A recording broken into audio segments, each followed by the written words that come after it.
नमस्कार। कैसे हैं आप सभी? तो मार्क्स का लास्ट सिद्धांत है अलगाव का, एलिनेशन का सिद्धांत है, उसको हम कंटिन्यू करते हैं। और देखो, मैंने मार्क्स को इतना इंटरेस्टिंग बना दिया है ना, माइंड मैपिंग से बहुत इंटरेस्टिंग बना दिया है। और उम्मीद है मुझे आपकी जो सोशियोलॉजी ऑप्शनल की जो प्रिपरेशन है वो अच्छी चल रही होगी। मैंने आपको बताया भी है कि क्वेश्चन को कैसे क्रैक करना है, कैसे तोड़ना है, और कैसे उसमें कितने क्रिटिकल थिंकर्स की आलोचना ऐड करनी है। ठीक है? तो ज़्यादा लंबी वीडियो भी नहीं है, और माइंड मैपिंग के थ्रू अगर हम चीज़ों को एग्जामिनर को समझाते हैं तो पक्का मानो, आप यकीन करो अपने आप पे, आप बहुत अच्छी स्थिति में हैं मार्क्स लाने के लिए। ठीक है? अब देर ना करते हुए, हाँ, प्लेलिस्ट बनी हुई है मेंस के लिए अलग से, ऑप्शनल वाली प्लेलिस्ट में आप जाके आप बाकी वीडियोस को भी देख सकते हो। ओके, चलो बात करते हैं अलगाव, एलिनेशन। देखो, अलगाव एक शब्द है जिसका मोटा मोटा अर्थ क्या है कि भाई अपने आप से दूर होना। अलगाव का मतलब यही होता है कि किसी भी चीज से दूर होना। अब इस सिद्धांत से मार्क्स क्या समझा रहे हैं, मार्क्स क्या बता रहे हैं? मार्क्स ये कह रहे हैं कि भाई इस पूंजीवादी समाज में और पूरे इतिहास में, क्या कह रहे हैं? मार्क्स कह रहे हैं कि पूरा इतिहास जो है वो, पूरे इतिहास को मार्क्स ने क्या देखा है, वो अलगावित दृष्टि से ही देखा है। हर युग में अलगाव ही हुआ है, जिसके कारण क्या हुआ है, संघर्ष हुआ है और युग बदले हैं। अब इसी तरह आते आते पूंजीवादी समाज में बात करते हैं कि भाई पूंजीवादी समाज में अलगाव इतना हो जाएगा कि भाई क्रांति होगी। और क्रांति किससे होगी? वर्ग संघर्ष से होगी। और वर्ग संघर्ष क्या करेगा? फिर समाज में बहुत बड़ा ड्रास्टिक चेंजेस लाएगा और समाज परिवर्तित हो जाएगी। देन रिजल्ट के तौर पर क्या होगा? क्या होगा? साम्यवादी और समाजवादी, सोशलिज्म एंड साम्यवादी कम्युनिज्म की स्थिति प्राप्त हो सकेगी। अल्टीमेट गोल यही है मार्क्स का। तो भूमिका समझ आ गई आपको? ठीक है। अब मेन जो क्रक्स है वो क्या लिखना है, सेम डिट्टो जो मैंने लिखा है वो आप बिल्कुल वही लिखोगे आप। ठीक है। तो मार्क्स क्या कहते हैं? मने देखो, कार्य क्या है? मार्क्स कहते हैं, कार्य की परिभाषा देते हैं कि कार्य क्या है? मनुष्य को सर्वाधिक संतुष्टि प्रदान करने वाला स्रोत है। क्या है कार्य? क्या है? जो जो ऐसा कार्य जो मनुष्य को सर्वाधिक संतुष्टि प्रदान करे, सेटिस्फेक्शन दे। भाई हम यूपीएससी के एग्जाम के लिए पढ़ रहे हैं और यूपीएससी के एग्जाम को हम क्रैक कर रहे हैं तो कितनी बड़ी संतुष्टि मिलती है। लेकिन क्या होता है, हम यूपीएससी की प्रिपरेशन कर रहे हैं और हम पुलिस कांस्टेबल या फिर हाँ दरोगा का या फिर कोई और एग्जाम निकाल लें, तो फिर वहाँ सेटिस्फेक्शन नहीं होगा ना। यही इंडिया में 90% यही है लोगों के साथ में। वो किस कुछ करना और चाहते थे लेकिन कर कुछ और बैठे, इसलिए उनमें थोड़ा सा सेटिस्फेक्शन नहीं हो पाता। वो खुद से ही अलगावित महसूस करते हैं। तो मार्क्स क्या कह रहे हैं कि भाई कार्य क्या है? मनुष्य को सर्वाधिक संतुष्टि प्रदान करने वाला स्रोत है। ठीक है। क्योंकि जब मनुष्य अपनी पसंद का कार्य करता है ना, जब पसंद का कार्य करता है तब व्यक्ति उसमें, उस व्यक्ति का ना संपूर्ण व्यक्तित्व समाहित होता है। भाई पूरे तन मन धन से काम करता है। तो इन दो लाइनों का मतलब समझ आ गया। अच्छा, जब जब संपूर्ण व्यक्ति उस कार्य में समाहित हो जाता है तो जिस तो क्या होता है भाई, वो व्यक्ति क्या करता है? नवाचार कर सकता है, इनोवेशंस कर सकता है, सृजनात्मक क्रिएटिविटी ला सकता है। उसकी जो कैपेसिटी है वो डेवलप हो जाती है। ठीक है। और जब तीनों का परिणाम क्या निकलता है भाई, उससे उसको प्रशंसा मिलती है समाज के द्वारा। और जब प्रशंसा मिलती है तो भाई क्या होता है, मनुष्य को आनंद की प्राप्ति होती है। और ये ध्यान रखना, अलगाव का जो सिद्धांत दिया है वो दास कैपिटल में दिया है। ये चीजें लिखनी है आपको। समझ आ गया?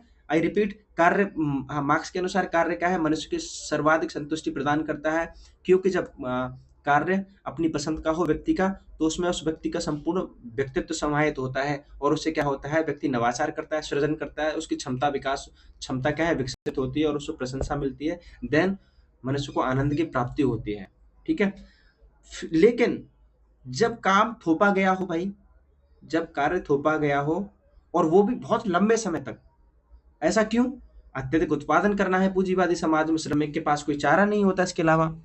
अत्यधिक उत्पादन माने लाभ बढ़ाना होता है, तो इसका परिणाम क्या होता है भाई? निजी स्वामित्व को बढ़ावा मिलता है एक तरफ। तो दूसरी तरफ क्या होता है, उस व्यक्ति की नवाचार क्षमता, सृजनात्मक क्षमता घट जाएगी, सीधी सी बात है। फिर क्या होगा, जब ये तीनों चीजें घट जाएंगी, समाज उसको कोई रिवॉर्ड नहीं देगा, उसकी समाज में प्रशंसा नहीं होगी, तो क्या होगा, उसकी अलगाव की स्थिति पैदा होगी। अलगाव की स्थिति, अब देखो, अलगाव तो हो गया, अब उसका स्वतः से ही मतलब खुद से अलगाव हो गया। जो जहाँ काम करता था भाई, एक ही गुड्स बना रहा है वो मशीन पे बैठ के, तो वो भाई कार्य उत्पादन, वर्क प्रोडक्शन से भी उसका अलगाव हो गया। जब स्वतः से व्यक्ति का अलगाव हो जाता है तो भाई सीधी सी बात है, परिवार तो उसका थोड़ा सा उसके स्पेस में सेकेंडरी है ना, तो परिवार और नातेदारों से भी उसका अलगाव हो जाता है। जब परिवार और नातेदार से भी हो जाता है तो फिर वातावरण से भी हो जाता है। ठीक है, तो चारों पॉइंट ये भी लिखने हैं आपको। ओके, यहाँ तक क्लियर है? चलो, अब देखो व्यक्ति फुल भाई पूरी अलगाव की स्थिति में है। अब मार्क्स क्या कहते हैं यहाँ आगे, मार्क्स ने अपनी किताब इकोनॉमिक एंड पॉलिटिकल मैन्यूस्क्रिप्ट्स में लिखा है, एक कोट भी लिखना है आपको। पूंजी अपने आप में क्या स्वतंत्र होती है, जो कैपिटल होता है ना वो तो भाई अपने आप में स्वतंत्र होता है, लेकिन जो जीवंत व्यक्ति है जो उसका यूज कर रहा है वो ना तो स्वतंत्र है और ना ही उसकी व्यक्तिगतता, मतलब ना तो वो खुद स्वतंत्र है ना उसकी इंडिविजुअलिटी, ना वो जो व्यक्तिगतता है ना, जो प्राइवेट स्पेस में जाके कहीं घुल मिल ले, उसका यूज कर सके, अपने आप को समय दे सके, भाई वो भी क्या होता है, उसको गुलाम हो जाता है। तो आगे क्या कहते हैं मैक्स, देखो जो जो व्यक्तित्व है ना, व्यक्तित्व और वस्तु का संबंध क्या है, वो उल्टा हो गया। वो क्या है, वो क्या है, इनप्रोपोर्शनल हो गया, ऐसा हो गया उल्टा। जो वस्तु उसे व्यक्ति को अब वस्तु ने क्या बना लिया, व्यक्ति को ही गुलाम बना लिया, जबकि होना क्या चाहिए था, व्यक्ति वस्तु को गुलाम बनाता, जबकि पूंजीवादी समाज में क्या हो गया, यहाँ गुलाम बना लिया। ओके, तो ये है मार्क्स का अलगाव सिद्धांत। मैं फिर से रिपीट कर देता हूँ, अलगाव का सिद्धांत मार्क्स ने दास कैपिटल में दिया। मार्क्स के अनुसार कार्य का है, मनुष्य को सर्वाधिक संतुष्टि प्रदान करता है। ऐसा क्यों, क्योंकि जब व्यक्ति को उसका, ऐसा क्यों, ऐसा इसलिए क्योंकि जो व्यक्ति काम करता है तन मन धन से, मतलब संपूर्ण व्यक्तित्व का मन क्या है यहाँ, या लिख सकते हैं तन मन धन, यही तो संपूर्ण व्यक्तित्व है। संपूर्ण व्यक्तित्व उसमें समाहित होता है जब कोई व्यक्ति काम करता है। अब जब ऐसे इस तरह से काम करता है तो व्यक्ति नवाचार भी लाता है, सृजनात्मकता भी लाता है, क्षमता को भी विकसित करता है। जब तीनों चीजों का परिणाम उसको प्रशंसा प्राप्त होती है समाज के द्वारा, जब प्रशंसा प्राप्त होती है तो मनुष्य को आनंद की प्राप्ति होती है। लेकिन वही काम थोपा गया है और वो भी लंबे समय तक। ऐसा क्यों, क्योंकि पूंजीवादी समाज में तो पूंजीपतियों को अत्यधिक लाभ उत्पादन करना है उसको। ठीक है, तो परिणाम क्या होता है, निजी संपत्ति को बढ़ावा मिलता है। दूसरी तरफ क्या होता है, उस व्यक्ति की नवाचार क्षमता, सृजनात्मक क्षमता घट जाएगी, सीधी सी बात है। परिणाम की स्थिति क्या होगी, अलगाव की स्थिति होगी, और अलगाव किससे होगा, स्वतः से, खुद से हो जाएगा, कार्य उत्पादन से हो जाएगा, परिवार नातेदारों से हो जाएगा और वातावरण से हो जाएगा। इसी बात को मार्क्स इस दूसरी किताब में कहते हैं, इकोनॉमिक एंड पॉलिटिकल मैन्यूस्क्रिप्ट में, कि पूंजी अपने आप में तो स्वतंत्र होती है, लेकिन जो जीवंत व्यक्ति होता है उसका यूज कैसे करता है, ना तो वो स्वतंत्र रूप से कर पाता है, नहीं ना ही उसकी कोई व्यक्तिगतता होती है। आगे कहते हैं कि मार्क्स, जो व्यक्ति और वस्तु का संबंध होता है वो उल्टा हो गया, इनप्रोपोर्शनल हो गया है, जैसे वस्तु ने व्यक्ति को गुलाम बना लिया है। ठीक है, अब ये तो यहाँ तक का हो गया आपका अलगाव का सिद्धांत। अब अलगाव के सिद्धांत की आलोचना भी करी है, तो भाई 4 थिंकर्स को आपको डालना है आंसर में अपने में, 4 थिंकर की ही करनी पड़ेगी। या रॉबर्ट ब्लाउनर, जो ब्लाउनर है, क्या कहते हैं, देखो अलगाव की हद का कॉन्सेप्ट देते हैं, ये सेम वर्ड्स आपको लिखना है और ये सेम डायग्राम भी बनाना है आपको। वो क्या कहते हैं कि भाई जो अलगाव होता है ना, वो हर स्टेज पर अलग अलग होता है, वो घटता बढ़ता रहता है। जैसे एमएसएमईज है, सूक्ष्म लघु लघु उद्योग, जो कुटीर उद्योग है, यहाँ अलगाव कम रहता है, कम रहता है बिल्कुल, क्योंकि यहाँ मनुष्य काम करता है, थोड़े लोग होते हैं अपने मन से काम करता है, अच्छा लगता है उसको। वहीं बात करें दूसरी स्टेज में, केमिकल प्रोसेसिंग प्लांट में, यहाँ थोड़ा सा ज्यादा होगा। अब क्या होगा, अब अत्यधिक मशीनीकृत जब ऊपर वाली स्टेज में जाएंगे तो भाई यहाँ भयंकर बहुत ज्यादा वो होगा, लेकिन फिर लौट के आएगा नीचे, केमिकल प्रोसेसिंग वाले प्लांट में थोड़ा सा और नीचे आएगा, कुटीर उद्योग वाले उद्योग में। तो सीधी सी बात है, तो अलगाव क्या है, ऊपर नीचे हो रहा है, घट बढ़ रहा है।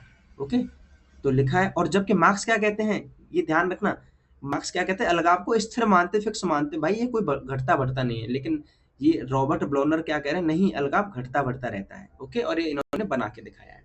पहली आलोचना। दूसरी आलोचना, एरिक फ्रॉम क्या कहते हैं, अलगाव भाई निर्भर नहीं है किस पे, उम्र पर, लिंग पर और वर्ग पर। ऐसा नहीं है कि अलगाव निर्भर है किसी भी चीज पर, एक पर्टिकुलर चीज पर, मार्क्स की तरह। ठीक है, तो ये क्या कहते हैं, इनका यह भी मानना है कि उपभोक्ता अब अच्छा, अब ये एरिक फ्रॉम ये भी कह रहे हैं कि अच्छा ये बताओ मार्क्स साहब कि उपभोक्तावादी समाज में, कॉन्स्टिट्यूएंट सोसाइटी में कितना अलगाव है और कितना नहीं, इसका मूल्यांकन, इसको कैसे मापेंगे, इसका कोई भाई, इसका कोई स्केल नहीं है, इसका कोई मापन नहीं है। ठीक है, तो एरिक फ्रॉम ये समझा रहे हैं। दूसरी आलोचना। तीसरी आलोचना सी राइट मिल्स की, कि भाई वो कह रहे हैं कि भाई समाज में एक सफेदपोश अपराध भी होता है, व्हाइट कॉलर अपराध भी क्या नाम है, सॉरी, अपराध नहीं, अलगाव है ये, अलगाव। और मध्यम वर्गीय अलगाव भी होता है। पता है सी रैट मिल्स इससे क्या समझा रहे हैं? ये कह रहे हैं कि पर्टिकुलर एक एक ग्रुप के पास ही श्रम वाले ग्रुप के पास ही अलगाव नहीं है, बहुत सारे ग्रुपों के पास अलगाव है। इसलिए भाई क्रांति व्रांति की तो छोड़ ही दो बात, क्योंकि अलगाव का जो संघर्ष का जो गुस्सा है वो बट गया ना फिर वो। अब मैक्स वेबर क्या कह रहे हैं? अलगाव तो नौकरशाही से जुड़ा है। मैक्स वेबर तो सब बता ही नहीं रहे श्रमिकों वाला अलगाव। ये कह रहे हैं कि जो ब्यूरोक्रेसी होती है उसमें अलगाव होता है। उसमें अलगाव क्यों होता है? उसमें इम्पर्सनैलिटी होती है, उसमें अव्यक्तता होती है, उसके कारण अलगाव होता है। ओके, तो उसके बाद क्वेश्चन अटेम्प्ट करेंगे 250 वर्ड्स का। क्या है? यही कोट आता है, कार्य ही मनुष्य की संतुष्टि का सबसे बड़ा स्रोत है। आलोचनात्मक व्याख्या करें मार्क्स के संदर्भ में। कर देंगे, सीधी सी बात है, ठीक है। कार्य की ये आपको बता देंगे, जो कार्य ही मनुष्य की संतुष्टि का सबसे बड़ा स्रोत है। ये वाला पोर्शन आप पूरा बता देंगे, ये वाला यहाँ से किस बुक में दिया कार्य और कार्य की डेफिनेशन और ये सब बता देंगे डायग्राम बना के। उसके बाद आलोचनात्मक व्याख्या में आप चारों थिंकर्स हैं, रॉबर्ट ब्लाउंडर और Eric Fromm, C Wright Mills और मैक्स वेबर की आलोचना डाल देंगे, ठीक है। उसके बाद सारांश लिख देंगे 250 वर्ड्स में।